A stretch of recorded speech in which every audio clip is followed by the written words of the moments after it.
পুরো ক্লাসের সবচেয়ে রাগী মেয়ে। কেউ কিছু ভুল করলে সঙ্গে সঙ্গে কথা শুনিয়ে দিত, হাসি খুব কম, আর কেউ তাকে একটু বিরক্ত করলে দুই চারটা ঠাস ঠাস করে লাগিয়ে দিত।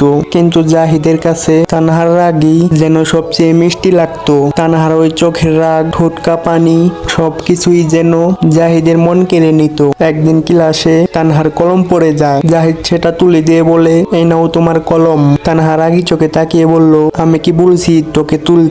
এই বলে জাহিদের গালে ঠাস করে কয়েকটা লাগিয়ে দেয়। পুরো ক্লাস হাসাহাসি শুরু করলো। জাহিদ লজ্জায় মাথা নিচু করে, কিন্তু রাগ করে না, মনে মনে শুধু বলল, তানহা রাগ করলো তাকে আমার ভালো লাগে। একবার কলেজের টিফিন ব্রেকে তানহার চোখে পানি। কেউ তানহার কাছে যেতে সাহস পাচ্ছিল না। সবাই জানতো রাগী মেয়েকে দুঃখের সময় বিরক্ত করলে রাগ আরো বাড়বে। কিন্তু জাহিদ ধীরে ধীরে এগিয়ে যেয়ে বলল, তানহা তোমার কিছু হয়েছে নাকি? তানহা চোখ মুছতে মুছতে বলল, দূর, তোমার দরকার নেই, তুমি এখান থেকে যাও। জাহিদ এই কথা শুনে মন খারাপ করে চলে গেল। কিন্তু দূর থেকেই তানহার দিকে জাহিদ তাকিয়ে রইল, কারণ জাহিদের চোখে ছিল তানহার জন্য সত্যিকারের চিন্তা। সেই দিন থেকেই তানহা বুঝলো এই ছেলেটা অন্যদের মতো না।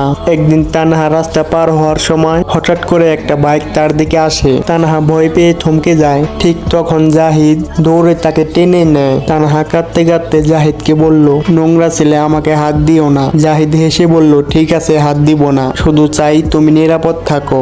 জাহিদের এই কথাটা তানহার মনে যেয়ে লাগলো। প্রথমবার তানহা মনে মনে বলল, এই ছেলেটা এমন কেন? এত অপমানের পরও এত শান্ত থাকে কিভাবে? একদিন ক্লাসে বন্ধুরা মজা করতে করতে বলল, জাহিদ তানহার প্রেমে পড়ছে।